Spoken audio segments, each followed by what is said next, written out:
Rome will exist as long as the Colosseum does. When the Colosseum falls, so will Rome. When Rome falls, so will the world. Rome wasn't built in a day, and it didn't fall in a single night. What you are about to experience is not just the history of an ancient empire, it is the anatomy of power, the psychology of dominance, and the slow, terrifying way greatness turns into collapse while everyone believes it can never happen. Because Rome was not weak when it began to fall. Rome was not poor. Rome was not unprepared. Rome had everything. And that is why its downfall still echoes through modern civilizations. Before we go further, if you're watching this right now, pause for 1 second. Look around you. Where are you watching from? What time is it there? And why did this story pull you in? Because this documentary is not just about ancient Rome. It is about power, pride, and collapse things every civilization faces. If you believe history matters, if you believe the past explains the present, then like this video, subscribe, and share it with someone who thinks empires last forever. And as you watch, ask yourself one question. Are we repeating Rome's mistakes right now? Now, let's return to Rome at its absolute peak. The year is 117 AD.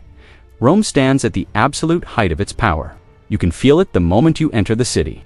The streets are alive, vendors shouting, carts rolling over stone roads polished smooth by centuries of footsteps, soldiers marching in disciplined rows, marble temples tower above the crowds, their columns gleaming in the sun like frozen lightning. This is not just a capital city. This is the command center of the world. From the stormy coasts of Britannia to the scorching deserts of Arabia, from the forests of Germania to the ancient Nile lands of Egypt, Rome rules over tens of millions of people. Different languages, different gods, different cultures, all under one authority. Rome does not negotiate with history. Rome writes it. And to the Romans living in this moment, the idea that this empire could ever fall feels absurd, almost offensive. Rome feels eternal. Rome's strength is not accidental. It is built on discipline, law, and brutal efficiency. Every road exists for a reason. Every legion follows strict order. Every province feeds the center. Rome's armies don't just defeat enemies, they erase resistance. Cities that surrender are absorbed. Cities that resist are destroyed and made into examples. This is how fear becomes governance. But Rome does something even more dangerous than conquest. It convinces itself that this power is destiny. Roman writers, politicians, and priests all repeat the same idea.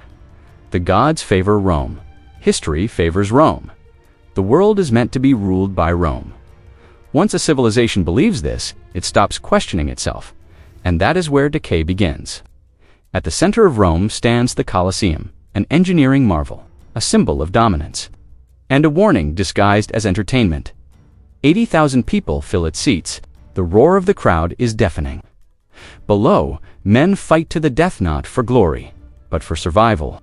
Gladiators bleed into the sand while emperors watch from shaded balconies. Lions tear prisoners apart. Criminals are executed as theater. Death becomes routine. Suffering becomes spectacle. The crowd cheers. Rome has mastered something terrifying. It has turned violence into pleasure. As long as the games continue, the people feel powerful even if their own lives are shrinking outside the arena. Bred in circuses, distraction replaces responsibility, and Rome begins to trade stability for spectacle. Earlier Roman leaders feared dishonor more than death. Now many fear boredom more than collapse. Politics becomes theater. Speeches are crafted not for truth, but for applause. Senators buy influence. Offices are sold. Laws are bent to serve the powerful. Wealth flows upward. The elite live in villas filled with slaves and gold, while ordinary citizens struggle with rising taxes and shrinking opportunities. But rebellion does not come because the Colosseum still roars, because festivals still light the city, because Rome still looks strong. Appearance becomes more important than reality. And that illusion buys time, but it also blinds everyone. Rome's territory is vast to vast. Legions are stationed thousands of miles away. Governors rule provinces almost like kings. Messages take weeks to travel. Control weakens the farther Rome stretches. To maintain dominance, Rome needs constant war. War needs soldiers. Soldiers need loyalty, and loyalty is beginning to fracture. Generals grow powerful. Soldiers swear allegiance to commanders instead of the state. Armies become personal weapons in political battles. This is how republics die, not with invasion, but with ambition. Civil wars erupt again and again. Brothers fight brothers. Romans kill Romans. Victory no longer means peace. It only means the next war is coming. Power in Rome becomes unstable. Emperors rise and fall at terrifying speed. Some rule wisely, many rule cruelly. A few rule in madness. Assassination becomes common. The Praetorian Guards, once protectors, become kingmakers and executioners. Emperors are poisoned, stabbed, suffocated, or simply abandoned. In 1 century alone, dozens of emperors will die violently. No system can survive this long term, because when leadership becomes temporary, corruption becomes permanent. The economy begins to rot. War drains the treasury. To pay soldiers and fund spectacles, Rome debases its currency. Silver coins are mixed with cheap metals. Inflation spreads quietly at first, then suddenly, prices rise, savings vanish, trust erodes. Small farmers lose their land. Large estates grow larger, worked by slaves instead of free labor. The middle class begins to disappear. This is not a sudden collapse. This is slow suffocation. Rome still functions, but barely, and no one wants to admit it. This is the most dangerous moment in any empire's life, when its citizens stop believing the state protects them. Faith in Rome weakens not dramatically, but quietly. People start to rely more on local leaders, on their families, on new religions. Loyalty shifts away from the empire and towards something smaller, something they can trust. Rome still commands obedience, but it no longer commands belief. And belief is the invisible glue that holds empires together. Rome now faces a crisis it cannot solve. Its own citizens no longer want to fight its endless wars. So, Rome makes a choice born of desperation. It begins to recruit barbarians warriors from outside the empire. Men who once feared Rome. Men who do not share Roman values or loyalty. At first, it works. The legions are full again. But then, these soldiers realize something dangerous. Rome is rich, Rome is divided, and Rome is tired. The guardians of the empire are now its greatest threat, waiting from within. From the outside, Rome still looks invincible. Its monuments rise toward the heavens, its coins bear proud faces, its emperors still speak of eternity. But inside, the system is cracking. The army is uncertain, the economy is unstable, the people are disconnected, the leadership is corrupt. Rome believes it is eternal. But history is preparing its lesson. Beyond the borders, tribes watch closely. They see legions stretched thin. They see wealth unguarded. They see an empire no longer feared the way it once was. Rome has taught the world how to fight. Now the world is ready to fight back. The Colosseum still stands. But stone does not feel fear. Humans do. And fear is spreading through whispers, rumors, and uneasy silence. Rome's enemies are no longer just outside the walls. They are inside the system. And the collapse that is coming will not begin with fire. It will begin with disbelief. The illusion has cracked. Rome still stands. The banners still fly. The emperors still speak of eternity. But something has changed, and everyone can feel it. Beyond the empire's borders, tribes that once trembled at the mere sound of Roman legions are no longer afraid. They watch, they wait. They test Rome's strength with small raids, probing attacks, and broken treaties. And Rome's response, it's no longer instant, no longer overwhelming, no longer terrifying. For the first time in centuries, the world senses weakness. Along the Rhine and Danube rivers, the empire's northern lifelines, Rome's defenses are stretched thin. Forts that once housed disciplined Roman soldiers are now guarded by underpaid mercenaries, foreign recruits, and exhausted troops who haven't seen Rome in years. These men aren't fighting for glory anymore. They're fighting for survival. Their pay arrives late, supplies are scarce, and orders are confused. And when real pressure comes, hesitation replaces confidence. Germanic tribes, the Goths, the Franks, the Vandals begin crossing the borders. But they're not just desperate raiders anymore. They're organized groups. Families are moving with their warriors. This isn't hidden-run warfare. This is a migration backed by force. Rome tries diplomacy. It tries bribery. It tries intimidation. But none of it works, because Rome no longer inspires fear. And then, one decision changes everything.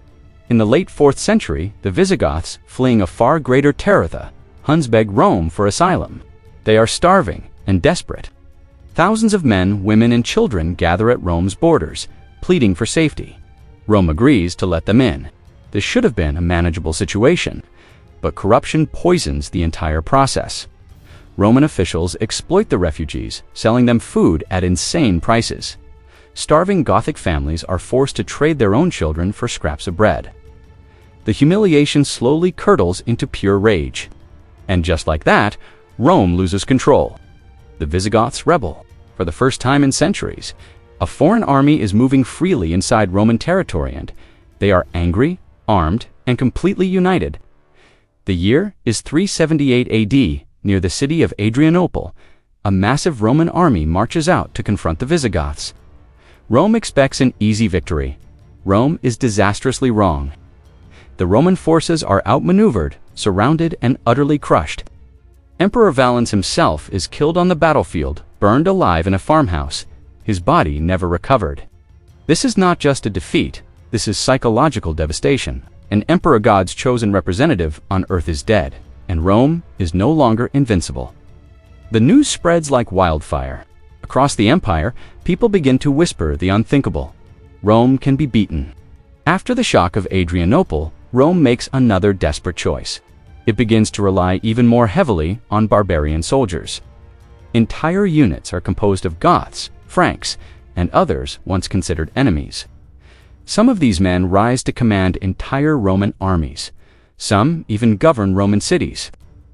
Rome tells itself this is simply adaptation. But what it is really doing is surrendering control. Because loyalty follows identity. And Rome is losing its own. Meanwhile, inside the city of Rome, life continues, but it feels hollow. The population relies completely on grain shipments from Africa. When those shipments falter, hunger spreads like a plague. The city no longer produces enough to sustain itself. The army is mostly gone stationed on distant borders or fighting internal civil wars. Rome itself is barely defended. No one truly believes the city could ever be attacked. After all, Rome hasn't been breached in 800 years. That belief is about to cost them everything. The year is 410 AD, the unthinkable happens. The Visigoths, led by their king Alaric, stand at the gates of Rome. Negotiations fail, bribes fail, threats fail. And then someone opens the gates. No one knows exactly who did it.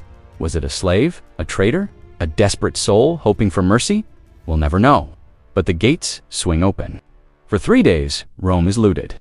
It's not utterly destroyed, but it is profoundly humiliated. The message is crystal clear. Rome can be entered. Rome can be violated. Rome is no longer sacred. Across the world, the news brings shock and disbelief. The scholar Jerome, writing from Bethlehem, said, "My voice sticks in my throat." The city which had taken the whole world was itself taken. The psychological damage is irreversible. The city of Rome survives, but it is never the same. Power shifts away from Rome to other centers. Ravenna, Constantinople, the Western Empire becomes a shadow of its former self. Emperors now rule in name only.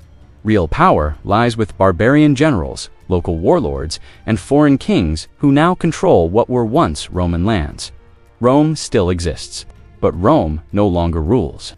Over the next few decades, the provinces begin to peel away like layers of an onion. Britain is abandoned. Gaul fractures into smaller kingdoms. Spain slips from control. And then Africa Rome's breadbasket is lost to the Vandals, cutting off the city's vital food supplies. The economy completely collapses. Cities shrink, trade routes die, even literacy declines. This isn't one dramatic collapse, it's a slow, painful suffocation. Rome is still breathing, but its heart is failing. The year is 476 AD.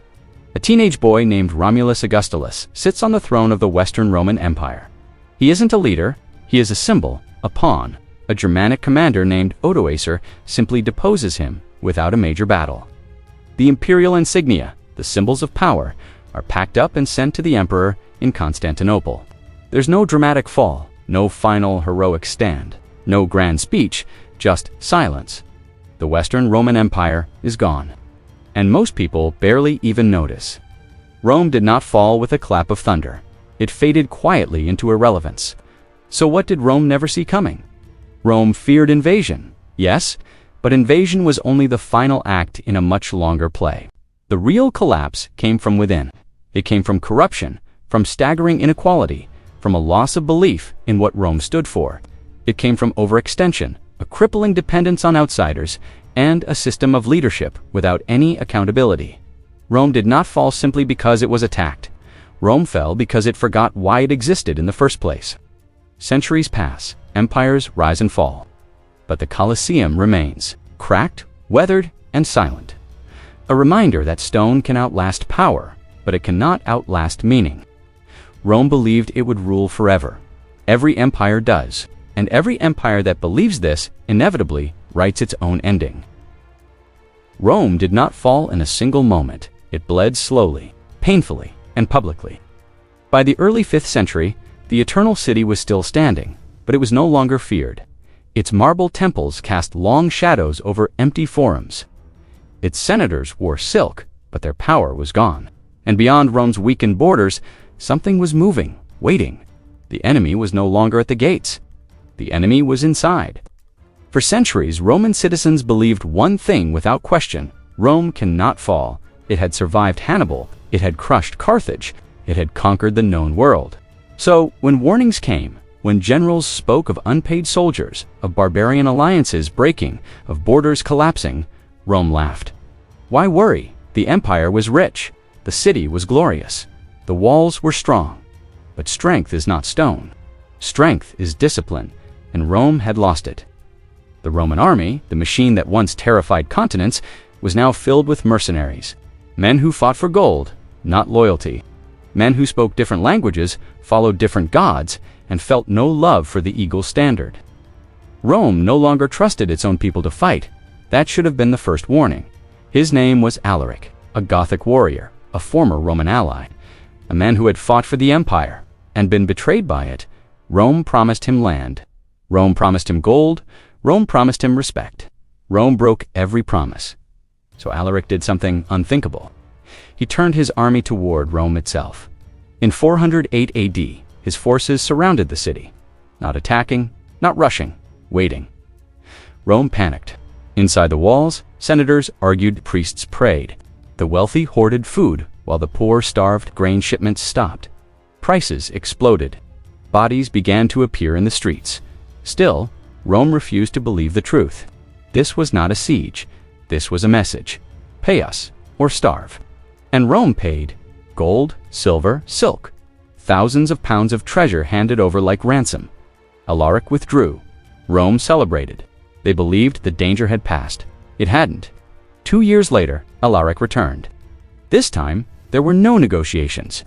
On the night of August 24th, 410 AD, the gates of Rome opened from the inside. Historians still argue how, but it doesn't matter. What matters is what followed. For 3 days, Rome burned. The city that had not been conquered in nearly 800 years was violated. Homes were looted, temples were stripped, palaces collapsed. The screams echoed through streets that once hosted triumphal parades. Statues of gods were shattered. Senators fled like beggars. The illusion of eternity died. When news spread across the empire, the shock was total. Rome had fallen. St. Jerome, writing from Bethlehem, could barely understand it. My voice sticks in my throat, and sobs choke my words. If Rome could fall, what could survive? Here's the truth most people miss. The sack of Rome did not end the empire. It proved it was already finished. The Western Empire staggered on like a wounded animal. Emperors changed rapidly, most controlled by generals, puppets without power.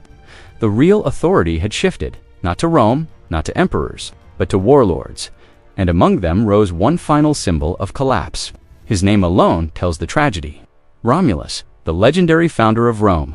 Augustus, the first emperor. Yet Romulus Augustulus was neither founder nor ruler. He was a child. Placed on the throne in 475 AD, he did not command armies. He did not pass laws. He barely understood the world collapsing around him.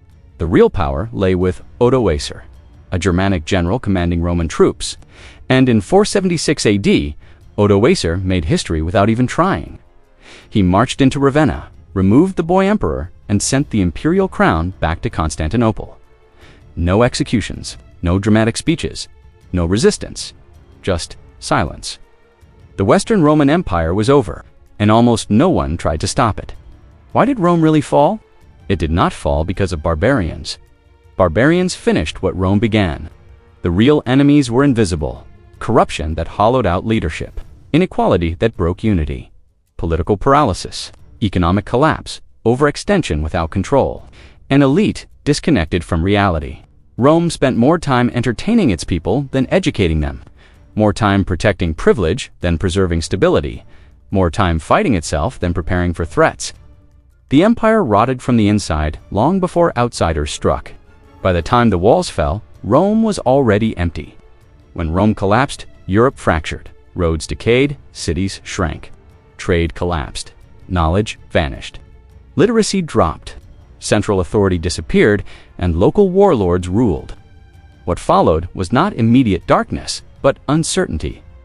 The idea of empire died, and from its ashes rose kingdoms, feudal systems, and eventually the modern world. Rome didn't just fall, it transformed history. The warning Rome left behind is that it believed it was eternal. So does every great power until it isn't. Rome teaches us something uncomfortable. Civilizations don't collapse overnight. They collapse slowly, quietly, while everyone is distracted by luxury, by politics, by arrogance. The walls don't fall first. Belief falls first. And once belief is gone, no army can save you. Rome built roads we still walk on, laws we still follow, ideas we still live by, but it also left behind a warning carved into history itself. No empire is immune to decay, no power lasts forever, and no civilization survives when it forgets what made it strong. This documentary is created for educational and historical storytelling purposes. Events are based on historical records, scholarly interpretations, and historical consensus. Some narrative elements are dramatized to enhance understanding and engagement while remaining faithful to historical facts. Thanks for watching, and if you enjoyed this journey into the past, please consider subscribing.